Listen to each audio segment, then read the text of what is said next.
다 같이 자리에서 일어나셔서 오늘 우리에게 주시는 하나님의 말씀을 봉독합니다. 마가복음 9장 23절에서 29절까지의 말씀입니다. 시작. 예수께서 그에게 말씀하셨다. 할 수 있으면이 무슨 말이냐? 믿는 사람에게는 모든 일이 가능하다. 그 아이 아버지는 큰 소리로 외쳐 말했다. 내가 믿습니다. 믿음 없는 나를 도와주십시오. 예수께서 무리가 어울려 달려오는 것을 보시고 악한 귀신을 꾸짖어 말씀하셨다. 벙어리와 기머거리가 되게 하는 귀신아, 내가 너에게 명한다. 그 아이에게서 나가라. 그리고 다시는 그에게 들어가지 말아라. 그러자 귀신은 소리를 지르고서 아이에게 심한 경련을 일으켜 놓고 나갔다. 아이는 죽은 것과 같이 되었다. 그래서 사람들은 모두 말하기를 아이가 죽었다 하였다. 그런데 예수께서 아이의 손을 잡아서 일으키시니 아이가 일어섰다. 예수께서 집 안으로 들어가시니 제자들이 따로 그에게 물어보았다. 왜 우리는 귀신을 쫓아내지 못했습니까? 예수께서 그들에게 대답하셨다. 이런 부류는 기도로 쫓아내지 않고는 어떤 수로도 쫓아낼 수 없다. 아멘. 네, 자리에 앉으시고요. 자, 제목 읽겠습니다. 시작. 믿는 자에게 능치 못함 없다. 자, 앞뒤적으로 고민해 봅시다. 믿는 자에게 능치 못함이 없답니다. 시작. 네. 자, 이제 우리 성상현 목사님 나오셔서 말씀 전하실 때 박수로 맞이하겠습니다.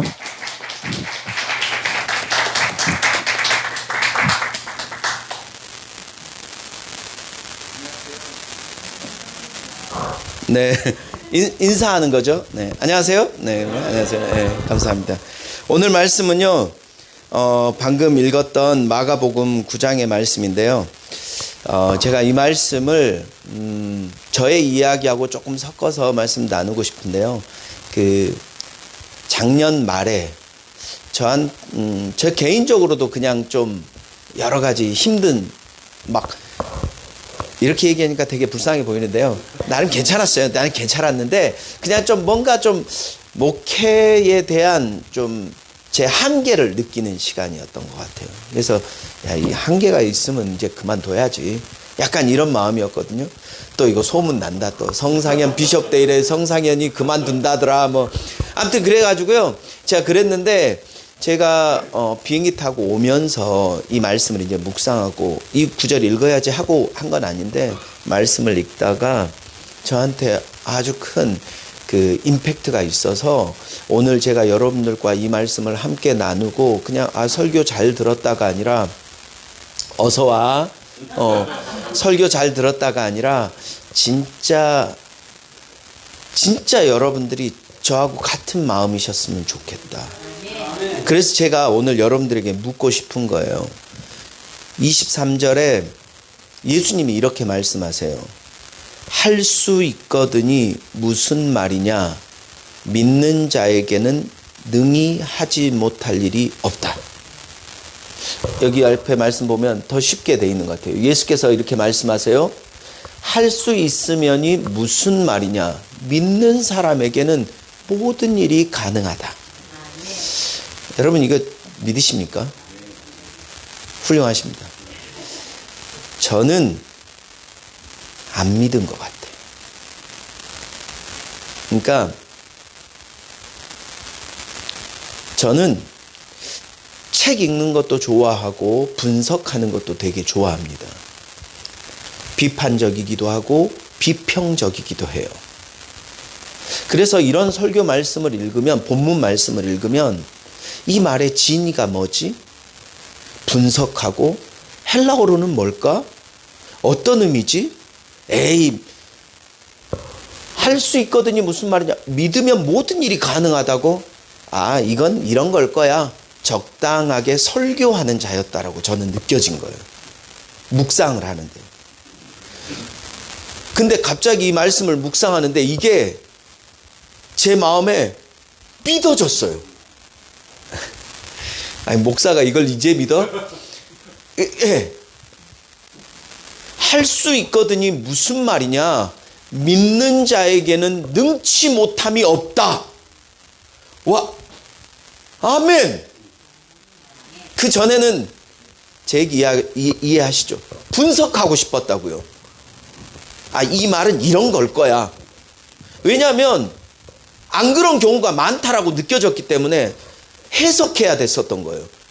이 말씀을 하나님의 말씀으로 그대로 받아들이지 않고 성경에 쓰여진 예수께서 말씀하셨대요. 예수님이요. 아니 근데 이 말씀을 분석했다고요. 근데 제가 이게 확 믿어지면서 아멘. 그리고 오늘 여러분들과 이 말씀을 준비하고 나누면서 제가 잘난 척 하려고 하는 건 아닌데요. 이렇게 한국에 들어오면 몇 군데서 이렇게 설교해 주세요 이렇게 얘기한단 말이에요. 고르거나 그런 건 아닌데 제가 굳이 가서 말씀을 전하는 게 그냥 그럴 수 있겠다 싶어서 웬만하면 좀 안 가려고 해요. 근데 물론 형님이니까 제가 형님이 오라고 하면 저는 그런 자입니다. 오라 하면 가고 가라 하면 가는 그런 인생이거든요. 근데 정말로 이번에는 불러주면 무조건 가겠습니다.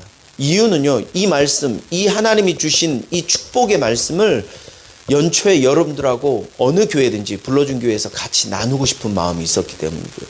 저에게 하나님이 주신 마음을 여러분들과 그냥 쉐어하고 싶었고, 그 나누는 과정 속에 여러분들도 제가 감격했던 이 말씀을 보고 제가 막 눈물을 흘리고 감격했던 그 믿음이 있었던 그 순간이 여러분들에게도 동일하게 오래 있기를 원하고 하나님의 그 축복의 은혜들이 일어나기를 진심으로 바라는 거죠. 오늘 본문의 내용은 귀신 들린 아이를 예수님이 고쳐주시는 이야기인 거예요. 근데 데리고 왔는데 제자들이 못 고쳤다. 뭐 이런 얘기거든요. 근데 예수님이 오셔가지고 고쳤다. 뭐 이런 얘기가 결론인데 이 이야기 전에 두 가지의 사건이 일어납니다. 하나는 여러분들이 잘 아는 마가복음 8장에 어떤 이야기가 나오냐면요. 베드로의 이야기가 나와요. 예수님이 얘기합니다. 제자들에게. 야, 너희는 나를 누구라 하니? 물어요. 그랬더니 제자들이 뭐라 얘기하다가 베드로가 주는 그리스도시요 살아계신 하나님의 아들입니다. 이렇게 얘기해요. 그랬더니 어이구 잘했다라고 얘기하고 나서 예수님이 첫 번째로요. 당신의 생애에 제자들에게 첫 번째로 가르쳐요. 뭘 가르치냐면 내가 이제 고난 받아야 되겠고 내가 십자가에 죽어야 되겠고 그러나 사흘 뒤에 부활할 거야. 이걸 가르쳤단 말이에요. 처음으로 가르쳤어요. 그랬더니 베드로가 뭐라고 얘기합니까? 어떤 새끼가 죄송합니다. 어떤 놈이 예수님을 건드립니까? 예수님 걱정하지 마세요. 우리가 막아드릴게요. 그랬더니 예수님이 뭐라고 얘기합니까? 사단아 내 뒤로 물러나라. 그리고 하신 말이 있어요. 너가 베드로 네가 하나님의 일은 생각하지 않고 사람의 일을 생각하는구나. 이렇게 얘기한다고요. 여러분 제가 한계를 목회에 느꼈다고 얘기했잖아요. 저는 제 힘으로 제 지식과 제 능력으로 목회를 하려고 했던 것 같아요. 뭐 얘기하자면 너무 긴데 제 스토리니까요. 얘기하자면 너무 긴데 저는 제 힘으로 막 목회를 하려고 했고 그래서 어느 정도에 됐어요. 감사해요. 다 내가 잘 되는 게 기분 나쁘신 거죠? 뭐 나름 잘했다고요. 그래서 너무 좋아. 근데 그 이상을 뛰어넘어가질 못해요. 여러분 믿음은 뭐냐면요. 하나님이 일하시는 걸 보는 거예요. 예를 들면 제가 이렇게 말씀드려 볼게요. 여러분 제가 여러분들을 재밌게 설교해가지고 막 웃기려고 해가지고 막 웃긴 거 막 아재 개그 써오고 막 웃긴 걸 막 써왔어요. 그리고 여러분들을 웃겼어요. 그래서 여러분들이 웃었어요. 그건 내 힘으로 한 거예요. 이해되십니까? 내가 웃기려고 해서 여러분들이 웃었어요. 물론 웃긴다고 해서 다 웃겨지는 건 아니지만 나름대로 웃기려고 막 해서 여러분들이 막 웃었어요. 그러면 내 힘으로 한 거란 말이에요. 근데 하나님의 일은 믿음으로 하는 일은 내가 열심을 해서 되어지는 일이 아니라는 거예요. 모두가 다 공감해요. 뭐라고요?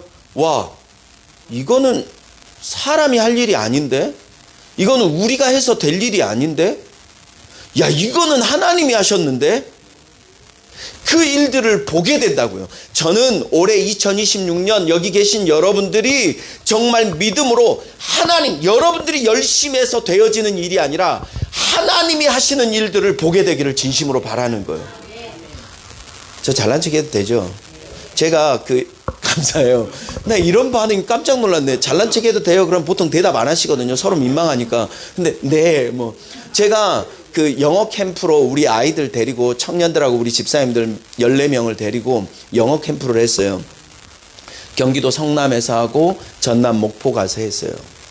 와, 제 목회에 난 목회 몇 년 했지? 아무튼요.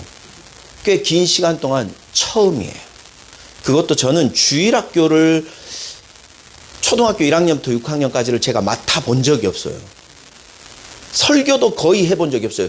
제가 대학교 1, 2학년 때 강남에 있는 교회의 초등부 총무교사로 신학교 때 사역해본 거 제외하고는 주일학교를 제가 해본 적이 없습니다.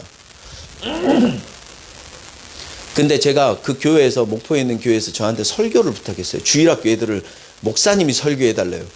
그래서 또 우린 또 시키면 무조건 한다 이거거든요. 제가 했어요.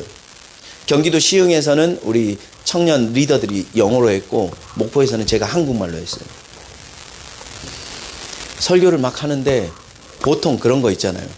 설교하다가 애들이 집중력이 떨어지잖아요. 10분 15분 설교거든요. 근데 원래 10분짜리 설교였는데 하다 보니까 15분 됐어요. 지금도 이 얘기 원고에 없는 얘기거든요. 길어지는 거예요. 이렇게 막 얘기하다가 제가 애들하고 막 설교하다가 이제 애들이 이제 집중력이 떨어질까봐 제가 얘기했어요. 얘들아, 이제 설교 마지막이야. 이제 곧 끝나. 봐봐. 그러면 보통 사람들이, 여러분들도 다 제가 이렇게 얘기하면 좀 집중이 딱 되잖아요. 딴 생각하다가도 마지막입니다. 그럼 딱 집중하잖아요. 네. 인간이 그래요. 괜찮아요. 그래서 제가 애들한테 집중력 떨어지지 말라고, 얘들아, 이제 설교 마지막이야. 딱 그랬더니 애들이 뭐라고 한 줄 아세요? 비슷해요. 애들이 이렇게 얘기합니다. 왜요? 내 인생이 처음이에요. 야, 설교 마지막인데 이제 끝날 거야. 그랬는데 왜요? 더 해주세요. 제가 잘난 척 한다는 건 제가 진짜 설교를 잘해서라기보다는, 여러분, 제가 설교 막 준비해가지고 얘들아 막 해가지고 내가 이제 설교 뒤에 마지막으로 얘기할 건데 그때 왜요라고 얘기한다고 그게 되냐고요. 하나님이 행하시지 않으면, 야, 이거는 하나님이 하셔야 되는데, 애들 마음에, 제가 여러분들에게 여러분 우세요 제발 이런다고 여러분들이 웁니까? 제가 하도 징징거리고 막 제발 부탁한다 그러면 살짝 울어주시기는 하겠지만 진심은 아닐 거 아니에요. 근데 말씀을 듣고 여러분들 안에 감동을 주는 분은 내가 아니라 하나님이시라는 거예요. 저는 근데 자꾸 내 힘으로 그렇게 하려고 했단 말이에요. 목회도 내가 할 수 있다고 생각했고 내 힘으로 했어요. 근데 내 힘으로 하니까 내 힘으로 할 수 있는 한계가 있더라는 거예요. 근데 그 한계를 내가 뛰어넘지 못하더라는 거예요. 뛰어넘지 못하니까 나 한계 느꼈네. 나 그만해야지 그러면. 근데 이 말씀을 읽고 마치 베드로에게 하나님이, 예수님이, 야, 너가 하나님의 일은 생각하지 않고 사람의 일만 생각하는구나. 여러분, 저는 오늘 여러분들이요, 올 한 해 여러분들의 삶 가운데서 하나님이 행하시는 일들을 보게 되기를 원합니다. 그게 믿음이거든요. 그리고 나서 예수님이 제자들 베드로와 야고보와 요한 세 사람을 데리고 산 위에 올라갑니다. 그랬더니 예수님이 광채와 같이 영광스럽게 되어지고 변화되어지고, 그리고 이거 제 말 아니고 성경이 나와 있는 말이에요. 누구도 그렇게 빨래 못한 것처럼 하얗게 되더라. 그러니까 그 변화된 모습을 보고 제자들이 깜짝 놀라가지고 있는데 갑자기 모세와 엘리야가 나타나가지고 예수님과 막 대화를 합니다. 여러분, 얼마나 영광스럽겠습니까? 그러니까 제자들이 뭐라고 얘기합니까? 주님, 예수님 당신을 위해서 모세를 위해서, 엘리야를 위해서 기념하는 의미에서 여기다 우리가 초막을 3개를 짓게 허락해 주십시오. 그랬더니 예수님이 그럴 필요 없다라고 얘기하시죠. 그때에 구름이 가득 차면서 하늘에서 음성이 내려와요. 그러면서 음성이 이렇게 얘기해요. 이는 내가 사랑하는 아들이야. 너희는 그의 말을 들어라. 이렇게 얘기해요. 들어라. 여러분, 그의 말을 듣는다는 건 그냥 아유 성진이 말 잘 듣네 이 말은요. 귀가 뚫려가지고 내가 말하는 거 다 잘 듣는다. 아까 보니까 진짜 죄송한데 우리 형님 목사님이 이제 살짝 죄송합니다. 어르신들 계신데 형님 목사님이 이제 좀 늙어가시나 보다. 나는 뒤에서 하는 말이 들리는데 뭐라고? 사진 뭐 봐야 된다고? 자꾸 못 들어가지고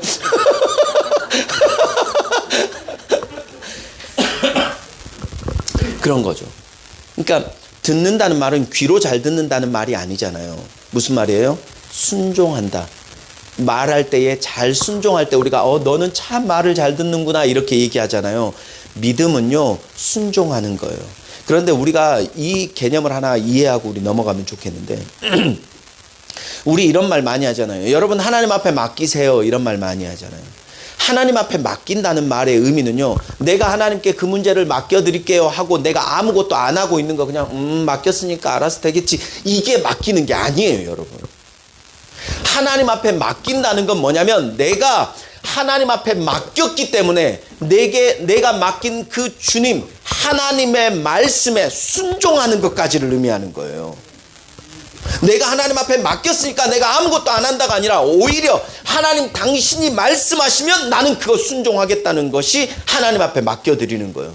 그러니까 하나님 앞에 맡겨드리면 수동적으로 있는 게 아니라 그냥 가만히 있어지는 게 아니라 내가 능동적으로 움직이게 돼 있어요. 아멘이시죠. 그리고 그 변화산의 사건이 있은 후에 예수님이 산에서 내려왔어요. 내려오니까 무리들이 엄청 많은 거예요. 사람들이 막 모여 있어요. 제자들하고. 그리고 가만히 봤더니 14절에 이렇게 얘기합니다. 제가 읽어드릴게요. 이에 그들이 제자들에게 와서 보니 큰 무리가 그들을 둘러싸고 서기관들이 그들과 더불어 변론하고 있더라.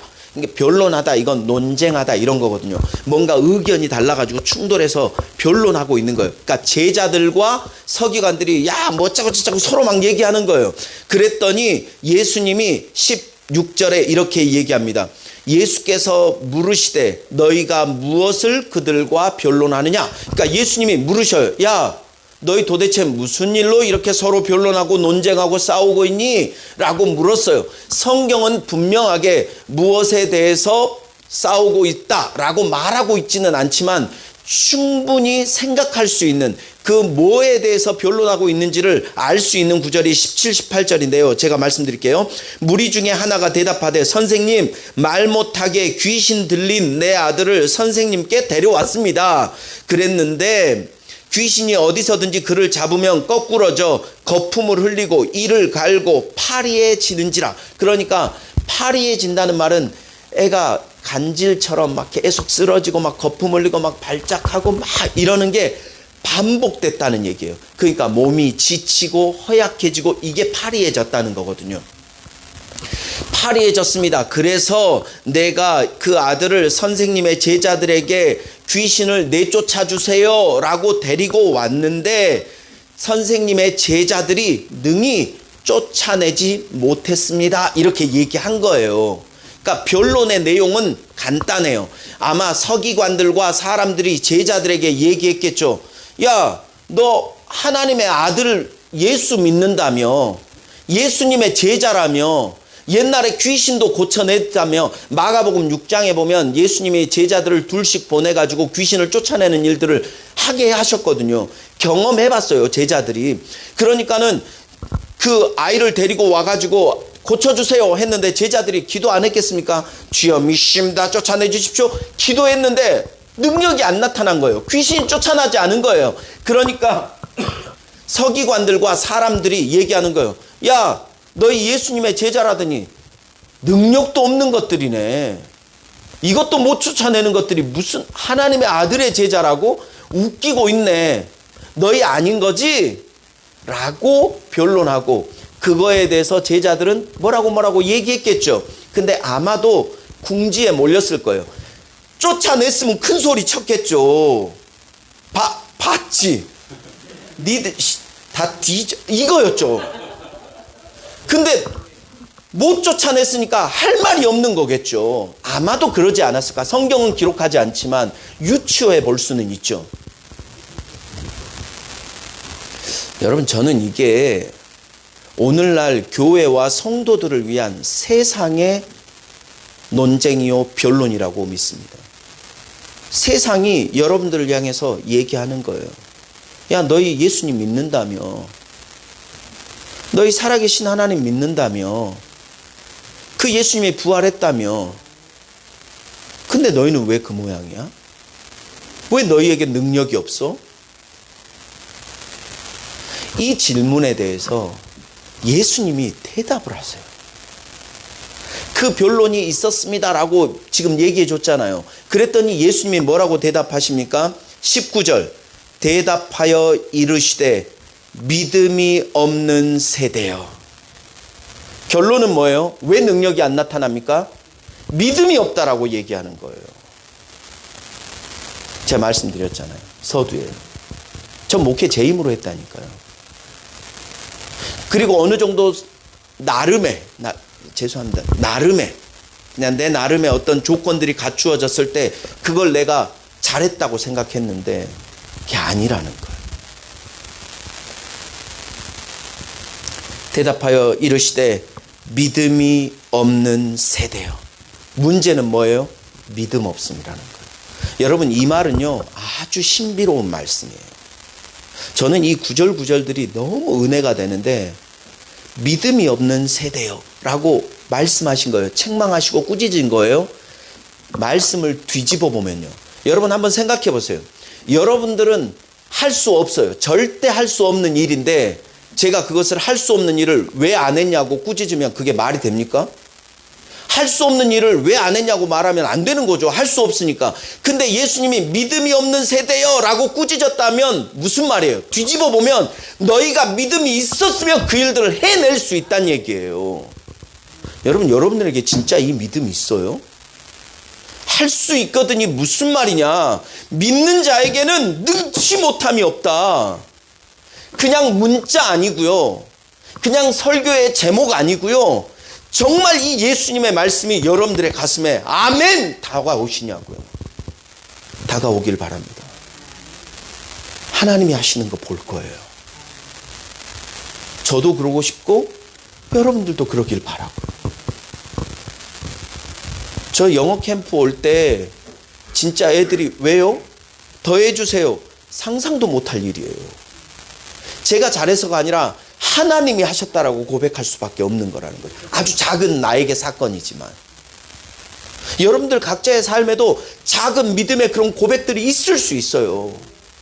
그 일들을 경험하셔야 돼요. 그리고 예수님이 뭐라고 한자하십니까? 그를 내게로 데리고 와라. 너무 좋지 않아요? 예수님이 왜 데리고 오라고 그랬겠어요? 고쳐주려고요. 그래도 1년 작년에도 하고 2번 우리가 해서 그런지 모르겠는데 티키타카가 좀 되네요. 작년에는 내가 질문하면 대답도 안 하고 제가 질문한 거죠? 이렇게 얘기했었는데 요즘 좀 인상 쓰고 있지 말고 좀 안녕 얘들아. 좋습니다. 데려오라고 얘기해요. 그리고 나서 예수님과 제자 사이, 예수님과 그 아버지, 귀신 들린 아이의 아버지와 대화가 이어져요. 와, 이게 또 저한테 막 은혜가 됐거든요. 지금 제가 나누고자 하는 마음이 제가 이해되시죠? 21절이요. 예수께서 그 아버지에게 물으셔요. 뭐라고 묻냐면 언제부터 이 아이가 이렇게 됐니? 라고 물으세요. 그랬더니 아버지의 대답은 어릴 때부터입니다. 이 말은 아이가 아주 옛날부터 아파왔다는 거예요. 그리고 이렇게 얘기해요. 귀신이 그를 죽이려고, 그러니까 그 아들을 죽이려고 그렇게 보인 것 같아요. 아버지 입장에서는. 불과 물에 자주 던졌나이다. 그러니까 아버지 눈에 보기에는 아들을 귀신이 불이나 물로 던져버렸게 보였지만 사실은 보면 이런 거겠죠. 아들이 귀신이 들려가서 정신과 모든 것이 피폐해진 상황에서 갑자기 바다를 보거나 그러면 막 물가로 뛰어 들어가서 막 죽으려고 막 들어가 버리고, 불 나고 있는데 보통 정상적인 사람은 어이구 피해야지 하지, 내 새끼가 거기 안에 있지 않는 한은, 내 가족이 있지 않는 한은 피하지, 그 속으로 일부러 들어가 나 죽어야지 이럴 사람 없잖아요. 근데 그 아들은 정상적인 게 아니니까 달려 들어가는 거예요. 그걸 보고 귀신이 이 아이를 죽이려고 물과 불 사이로 던져 넣었습니다, 이렇게 말한 거예요. 여러분 한번 생각해 보세요.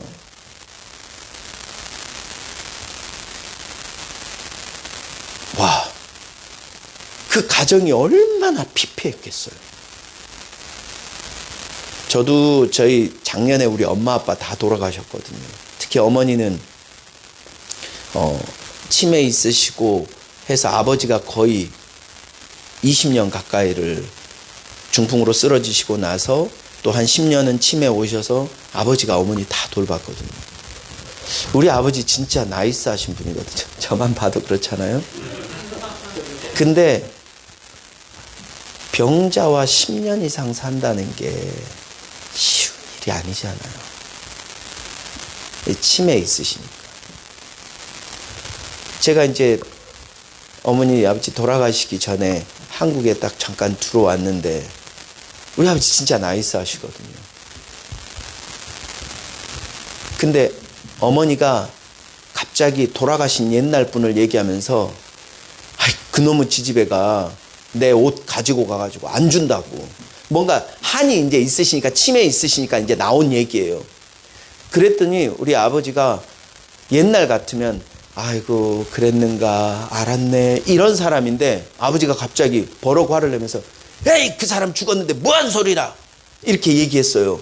그러니까 이제 어머니가, 아버지가 이제 화내시니까 당신이 뭐하냐고 그러는 거예요. 그래서 내가 아버지를 조용히 불러서 아버지한테 얘기했어요. 아빠, 엄마 아프잖아. 그냥 받아줘야지.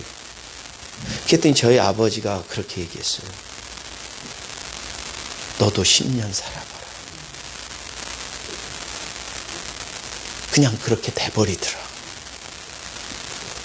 그때 제가 결정했어요. 어머니 요양원 보내기로.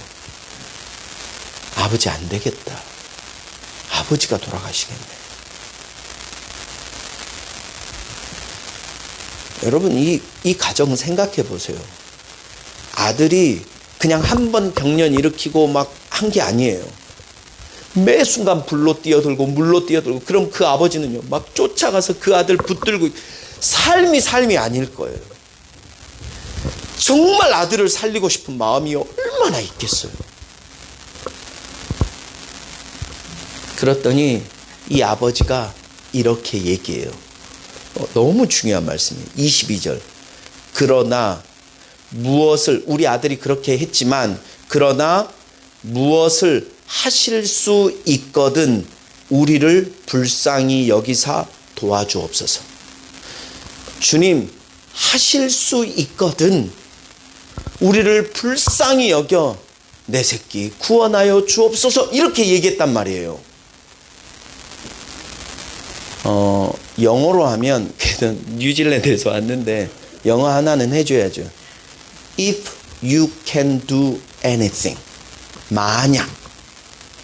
만약 당신이 할 수 있다면, 이 말은요, 당신이 할 수도 있고 안 할 수도 있고 하실 수도 있고 못 하실 수도 있다는 얘기잖아요. 여러분 그 요즘 청년들, 학생들이 쓰는 표현이라고 저는 이해하고 쓰는데, 이런 거 아시나요? 긁혔다. 그런 표현 아세요? 네, 그런 거 있어요. 예수님이 긁혔어 지금. 예수님한테 아버지가 얘기한 거예요. 주님, 당신이 하실 수 있다면 불쌍히 여겨 고쳐주옵소서. 예수님 기분 나쁘신, 제 생각이에요. 예수님 기분 나빴어. 긁혔어. 그래서 예수님이 뭐라고 얘기해요? 할 수 있거든이 무슨 말이냐? 믿는 자에게 능치 못함이 없다. 이렇게 얘기하는 거예요. 할 수 있거든이 무슨 말이냐? 믿는 자에게 능치 못함이 없다. 여러분, 제 설교의 완전 포인트거든요. 잘 보세요. 아버지가요, 관점이, 내 삶의 문제의 관점이, 이 문제의 관점이 누구에게 있었냐면 예수님에게 있었어요. 그러니까 아버지가 이렇게 얘기한 거예요. 당신 이거 고치실 수 있어요? 그러면 고쳐주세요. 라고 예수님에게 당신이 할 수 있다면 이렇게 얘기했단 말이에요. 그런데 예수님이 얘기해요. 할 수 있거든이 무슨 말이냐? 이 말은요. 야, 나는 할 수 있지. 나는 못할 일 없지. 긁혀서 짜증나서 얘기하신 것일 수도 있어요. 야, 나는 능력이 있어. 난 변함없고 나는 병자도 고치고 죽은 자도 살려내는 전능한 하나님이야. 문제는 누구예요? 나예요, 나. 믿는 자에게 능치 못함이 없다는 거예요. 믿는 자는 누구예요? 아버지, 네가 믿었다면 이거 고쳐진다는 거예요. 근데 문제는 뭐예요? 네가 믿지 않는다는 거예요. 너에게 믿음이 없다는 거예요. 그게 나였거든요. 하나님을 믿는 믿음이 아니라 내 힘으로 하려고 했던. 와. 그러니까 아버지가 이렇게, 이게 성령의 역사예요. 이게 깨달아진 거예요. 저는 오늘 지금 이 순간 여러분들에게 성령께서 역사하셔서 여러분들을 깨닫게 해주실 줄 믿습니다. 아버지에게 예수님이 얘기했어요. 야, 할 수 있거든요. 이런 네 가지 없는, 나는 할 수 있지. 문제는 믿는 자에게 능치 못함이 없다는 거야. 이거 사. 라고 얘기했더니 아버지가 뭐라고 얘기해요? 첫 마디가 뭡니까? 성경을 보시죠. 24절 한번, 아까 있던 24절. 아버지가 큰 소리로 이렇게 말해요. 뭐라고 얘기해요? 내가 믿습니다. 아버지가 깨달은 거예요. 아, 내 아들의 삶의 문제, 내 인생의 문제, 내 절망의 문제, 내 고난의 문제, 내 고통의 문제가 예수님이 못하시고 안 하시고가 아니라 나에게 믿음의 문제가 있구나. 내가 믿음이 없어서 그랬구나. 와, 내가 믿습니다. 그리고 고백하는 거예요. 믿음 없는 나를 도와주옵소서. 저는 여러분들에게 이 믿음이 있기를 원합니다. 저는 여러분들에게 이 믿음이 일어나게 되기를 원해요. 성령께서 여러분들에게 오늘 이 시간에 말씀하여 주셔서 여러분들의 가슴 속에서, 와, 내가 믿습니다. 아버지가 깨달았던 그 믿음이 여러분들의 믿음이 되기를 진심으로 원합니다. 우린 너무 예수 믿는 걸 너무 인텔리전트하게, 지적으로만 믿으려고 해요.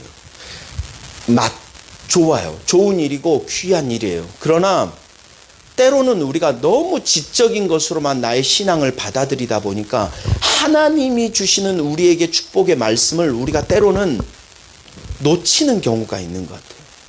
제가 그랬거든요. 여러분, 올 한 해 저와 여러분들이 진심으로요, 정말 여러분들 삶 안에, 와, 하나님이 내 인생을 이렇게 이끌어 가시는구나를 경험하고 고백하는 일들이 진심으로 있게 되기를 바랍니다. 그리고 나서 예수님이 어떻게 합니까? 무리에게 달려 모이는 것을 보시고 더러운 귀신을 꾸짖어 이르시되, 귀신아, 내게 명하노니 그 아이에게서 나오고 다시는 들어가지 말아라. 너무 중요해요. 나와라. 혹시 시간 되면 다시 들리고, 이렇게 말 안 했어요. 나와라, 다시는 들어가지 마라. 그랬더니 어떤 일이 일어납니까? 귀신이 소리를 지르고 아이로 심히 경련을 일으키고 나가니라. 나가니라. 믿으십니까? 진짜 믿어지길 바랍니다. 예수님이 퍼포먼스 하거나 쇼한 게 아니에요. real event. 영어 하려고 일부러 막 쓰는 거예요. 남들이 하는 다 쉬운 영어. 진짜 하는 사람들은 막 말로 막 문장으로 막 하고, 나같이 못하는 애들은 척하는 것들은 단어만 얘기하는 거예요. 와. 그런데요, 아이가 죽은 것 같아요. 그리고 나서 그래서 사람들이 얘기해요. 죽은 거 아니야? 죽은 거 같은데? 죽었네. 사람들이 다 그래요. 그랬더니 예수님이 어떻게 합니까?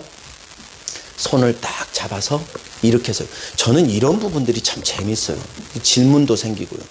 아니, 기왕이면 처음부터 예수님이 귀신아 나가라 그랬더니 애가 갑자기 귀신이 나가면서 일어나가지고 예수님 충성 뭐 이런다든지 막 힘이 났어요 막 일어나고 막 이래야 되는데, 굳이 죽은 것 같이 사람들이 있게 하다가 굳이 또 예수님이 번거롭게 손까지 잡아가지고 일어나라 이렇게 하실 이유가 있었을까? 성경은 정확하게 말하지 않기 때문에 그냥 저도 생각해 보는 거예요. 고민해 보고요. 여러분, 우리 눈에 보이는 게 전부가 아니라는 거예요. 우리 눈에 보이는 현실이 전부가 아니라는 사실을 우리가 알아야 돼요. 여러분, 지금 여러분들은 남들처럼 막 어쩌면 모든 인생이 다 평안하고 건강하고 아무 문제 없고, 남들은 다 돈 있는 것 같고, 남들은 다 건강한 것 같고, 남들은 자식 새끼 다 잘 돼가지고 잘 사는 것 같지만 나는 왜 이 모양일까? 나의 현실을 보면 아닌 것 같을 수 있어요. 그러나 여러분, 진짜 여러분들이 누군 줄 아세요? 알려드릴게요. 저와 여러분은요, 능력이신, 죽은 자도 살리시는 전능하신 하나님을 함께 품고 주님과 함께 하고 있는 사람들이라는 거예요. 그러니까 예수님이 이렇게 얘기해요. 19절에 믿음이 없는 세대여 라고 말씀하신 뒤에 내가 얼마나 너희와 함께 있으며 얼마나 너희에게 참으리요 얘기하는 거예요. 내가 얼마나 너희하고 함께 있었냐. 지금도 너희하고 함께 한다. 믿음이 있으면 너희에게 역사와 능력이 나타난다.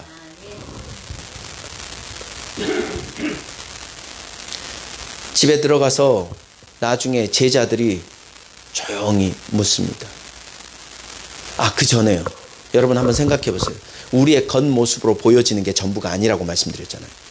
베드로가요, 밤새도록 그물질을 했어요. 누가복음 5장에 보면. 그랬는데 고기 한 마리도 못 잡잖아요. 그리고 앉아 있는데 예수님이 오셨어요. 그리고 예수님이 다른 말 안 해요. 뭐라고 말씀하시냐면, 야, 더 깊은 데 가서 그물 던져라 라고 얘기해요. 그랬더니 베드로가 이렇게 얘기해요. 밤이 맞도록, 밤새도록 저희가 그물 던지고 했지만 고기를 못 잡았습니다. 그렇지만 주의 말씀에 의지하여 내가 그물 던지겠습니다 라고 얘기해요. 밤새도록 그물을 던졌대요. 그 말은요, 겉으로 보기에는요, 애가 초췌한 거죠. 완전 힘든 거예요. 완전 지쳐 있는 거예요. 그렇지만 예수님의 말씀에 의지하여 나아가는 거예요.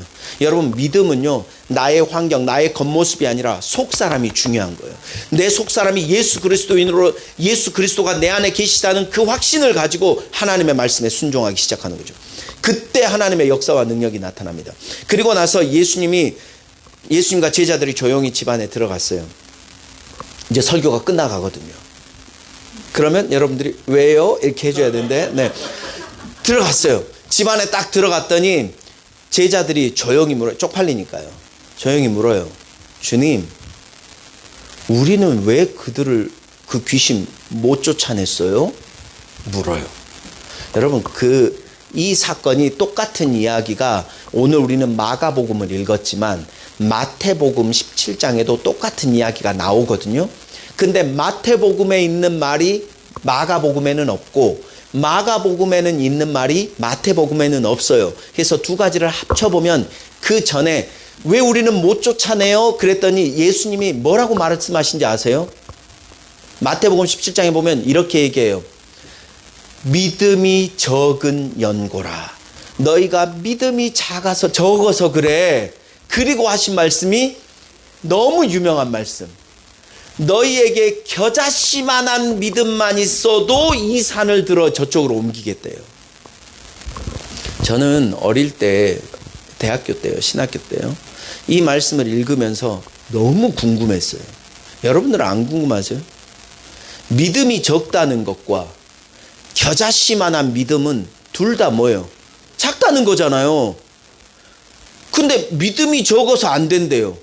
근데 겨자씨만한 믿음만 있어도 된대요. 믿음이 적다는 건 믿음이 없다는 얘기가 아니에요. 안 믿는다는 게 아니에요. 근데 믿음이 적다는 거나 겨자씨만한 믿음이나 어차피 작은 믿음인데 어떤 거는 되고 어떤 거는 안 돼? 뭐지? 문제는요, 방향이에요. 믿음이 적다는 건 흔들리는 거예요. 내가 믿음이 적다는 건 이런 거죠. 줄이 로프가 있는데 로프가 2개가 있어요. 2개를 잡고 내려오면서도 야, 이거 떨어질 것 같은데? 나 이거 힘든데? 하는 게 믿음이 적은 거고요. 줄 하나를 붙잡고 있더라도 아이, 든든해, 괜찮아 하고 내려오는 거예요. 믿음이 적은 겨자씨만한 믿음이라는 건 뭐냐면 하나님에 대해서 흔들리지 않는 믿음을 말하는 거예요. 그리고 나서 이렇게 얘기합니다. 주님이요, 29절, 기도 외에는 이런 일이 일어나지 않는다. 여러분, 우리 올해요, 저도 그렇고요, 이거는 여러분들께만이 아니라 저 자신에게 계속 설교하고 싶은 거거든요. 그리고 저를 다듬어 보고 싶은 거예요. 여러분, 저도 그렇고 여러분들도 그렇고 우리 한번 올해도 기도해 봐요. 믿음을 가지고 기도해 봐요. 할 수 있거든이 무슨 말이냐? 믿는 자에게는 능치 못함이 없다. 그냥 이게 그냥 한낱 글자가 아니라 여러분들의 마음에 믿어지는 은혜가 있기를 바라고, 여러분들의 그 기도를 통하여서 하나님이 하시는 일들을 여러분들이 보게 되기를 원하고, 그래서 여러분들이 여러분들의 삶 속에서 목사님에게 여러분들끼리 막 주일날 만나면 와, 진짜 하나님이 나에게 이런 일을 행하셨어, 이거는 하나님이 아니면 안 되는 일이야 라는 것들이 매주마다 매 순간마다 고백되어지기를 소원합니다. 진짜 마칠게요. 진짜만 한 10번 나올 수 있습니다. 제가 한 유튜브 영상을 봤는데 거기에 존 파이퍼 목사님에 대한 이야기가 나와요. 존 파이퍼 목사님이라는 분은 목사님들 가운데서 목사 중에 목사라고 불릴 만한 분인 것 같아요. 모든 사람들이 존경하고 그분의 말씀도 책도 저도 보았지만 참 귀한 목사님이세요. 근데 그 목사님이 진짜 그 목사님 같으면 설교도 막 잘 써지고 매일 묵상하고 하나님의 말씀이 너무 좋아가지고 막 기도하는 게 뭐 너무 좋고 막 말씀 보는 게 너무 좋고 막 그럴 것 같지만 그분이 주일날 설교 때 그렇게 얘기하셨다는 거예요. 제가 정확한 워딩은 모르겠지만 이런 내용인 거예요. 여러분, 저도 믿음의 생활을 위해서 영적인 싸움을 싸웁니다. 매일 아침 묵상하기 위해서 나의 게으름과 싸워야 하고, 내가 하나님 앞에 기뻐하기 위해서 싸워야 하고, 내가 감사하기 위해 믿음의 싸움을 싸워야 하고, 내가 기도하기 위해 나의 시간을 드리는 것에 싸움을 싸웁니다.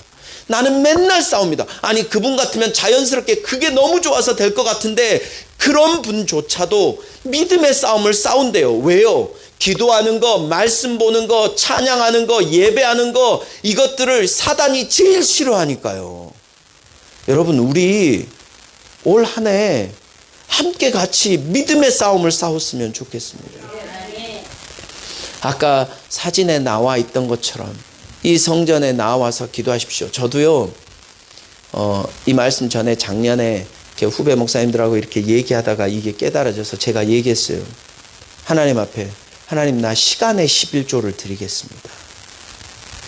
그리고는 제가 아내한테 얘기했어요. 여보야, 나 하나님 앞에 시간의 11조 드리고 싶어.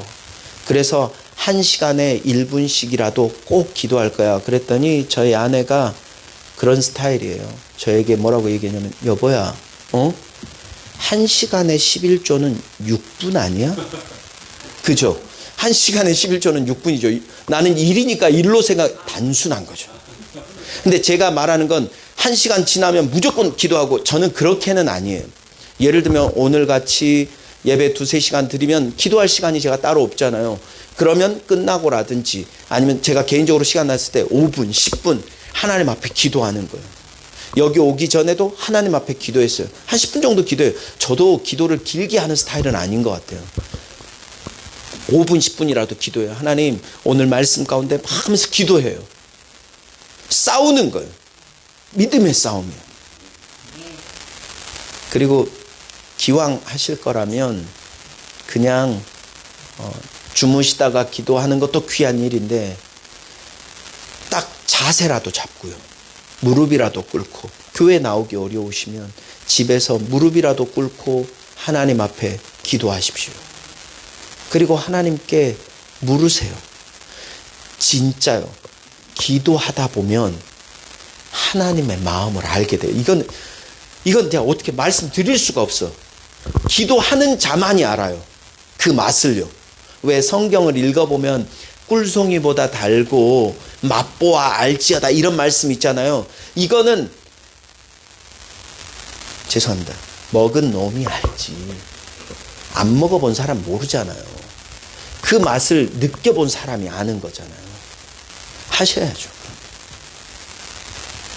진심으로 여러분들의 인생과 신앙생활이 올 한 해 이 말씀으로 여러분들의 삶에 능력이 나타나게 되기를 바랍니다. 변화가 일어나길 바랍니다. 아멘이시죠? 기도하겠습니다. 하나님, 오늘 우리 가운데 일하시고 역사하시는 주님을 믿습니다. 주님, 오늘 다른 것 다 기억나지 않는다 할지라도 이 말씀 믿고 돌아갑니다. 할 수 있거든이 무슨 말이냐? 믿는 나에게는 능치 못함이 없느니라. 예수님 이름으로 기도드렸습니다. 아멘. 할렐루야. 네, 여러분 많이 은혜 받으셨습니까? 네, 우리 그냥 기도하면 좀 너무 섭섭하고 밋밋하잖아요. 네, 잘해서 일어납시다. 하나님, 내가 오늘 말씀을 들었더니 내가 기도하는 그 기도에 대해서 믿지 않고 또 내가 믿는 하나님에 대해서 그 하나님이 그 기도에 대해서 일하실 것에 대한 신뢰가 없이 그냥 기도만 했습니다. 그냥 교회만 다녔습니다. 하나님, 이 시간 결단하기를 원합니다. 내가 오늘부터라도 정말 하나님은 능치 못하심이 없다는 것을 믿고 그 하나님이 내가 기도할 때 하나님의 때에 하나님의 방법으로 역사하실 것을 믿겠습니다. 믿으며 기도하겠습니다. 우리 그렇게 결단하는 시간 갖기를 원하는데요. 예, 우리 335 손 잡아야죠. 네, 함께 합력하여 기도할 때 더 큰 능력이 일어나게 될 줄로 믿습니다. 네, 옆에 분들, 네, 가까운 분들 손 잡으시고, 하나님, 나도 그런 은혜를 주시고 내 오른쪽 내 왼쪽에 있는 사람도 그런 은혜를, 그런 믿음을 허락하여 주시옵소서. 주의 이름 힘차게 한번 물어보기도 하겠습니다. 주여, 살아계신 하나님 아버지, 이 시간 우리에게 믿음이 없습니다. 이 시간 우리에게 믿는 것 같았어도 40년 50년 신앙생활을 했었어도 내 안에 정말 하나님에 대한 확신이 없었고 내가 기도하는 그 기도에 대해서 응답될 것에 대한 자신이 없었고 그냥 내 힘으로만, 내가 할 수 있는 내 능력 안에서만 하나님 그렇게 몸부림쳤던 나의 인생이었음을 오늘 말씀을 통해 깨닫습니다. 하나님 아버지, 우리의 10년 가운데 정말 다시 한번 오늘 말씀을 통해서 우리가 주님을 믿어드리지 못했던 것들을 회개하게 도와주시옵시고, 하나님, 주님은 무슨 일이든지 하실 수 있는 분이기 때문에 내 믿음이 없는 것을 도와달라고, 주님, 나에게 믿음이 없습니다, 내 믿음 없는 것을 도와달라고 그렇게 결단하며 기도하게 하여 주시옵시고, 우리가 그렇게 주님 앞에 매달려 기도할 때에 주님이 나에게 믿음을 주셔서 그 믿음으로 내 삶에 일하시는, 내 삶에 기적을 베푸시는 그런 놀라운 주님을 경험할 수 있도록 주님 인도하여 주시옵소서. 어떻게 내 삶에 이런 일이 일어나지? 어떻게 내 가정에 이런 일이 일어나지? 어떻게 내 건강에 이런 일이 일어나지? 어떻게 이런 내 학업에, 내 미래에, 내 계획에 이런 일이 일어나지? 이건 하나님만이 하실 수 있는 일이야. 하나님이 하셨어. 내가 믿었더니 하나님이 하셨어 라고 그렇게 고백하는 많은 간증자들이 우리 문평시민교회에 불같이 일어날 수 있도록 주님 역사하여 주시옵소서. 하나님 아버지, 그렇습니다. 우리가 믿는 척만 했습니다. 주님은 모든 것을 하실 수 있는데 거기에 대한 정확한 인식이 없이 그냥 내가 노력한 만큼의 삶만을 살았던 것들을 하나님 회개합니다. 용서하여 주시옵소서. 우리 안에 주님의 능력과 그 능력이 일어날 수 있는 믿음만 있다면 얼마든지 기적이 일어날 수 있는데 우리 안에 믿음이 부족합니다. 내 믿음 부족함을 인정합니다. 주님, 그리고 그 믿음을 더 구하기를 원합니다. 하나님, 기도해야 되지 않겠습니까? 집에서든 성전에서든 하나님, 기왕 기도하는 거 성전에 나올 수 있으면 성전에 나와 기도하며 주님, 나에게 믿음이 없어 하는 믿음 달라고 하나님 앞에 몸부림치게 도와주시옵시고, 그래서 우리 성목사님 축복했던 것처럼 2026년도에는 정말 말할 수 없는 하나님의 역사, 정말 하나님만이 내 삶에 하실 수 있는 역사가 매주마다 일어나고 매달마다 일어나서 여기 나와서 간증하겠다고 고백하는 역사가 일어날 수 있도록 인도하여 주시옵소서. 인천 시민을 사랑하시고 부평 시민교회를 사랑하시며 머리 되시는 우리 구주 예수 그리스도의 은혜와 하나님 아버지의 크고 무한하신 사랑하심과 성령님의 인도교통 충만함의 역사가 오늘 우리 성상의 목사님 말씀을 듣고 내 안에 믿음의 부족함을 인정하고 오늘부터 믿음 달라고 기도하기로 작정하며 하나님의 기적을 보겠습니다. 결단하며 돌아가는 귀한 예배자들 머리머리 위에, 그리고 우리 성목사님과 성목사님 가정과 성목사님 목회 위에 이제로부터 영원까지 함께하여 주시옵기를 간절히 축원하옵나이다. 아멘. 아멘.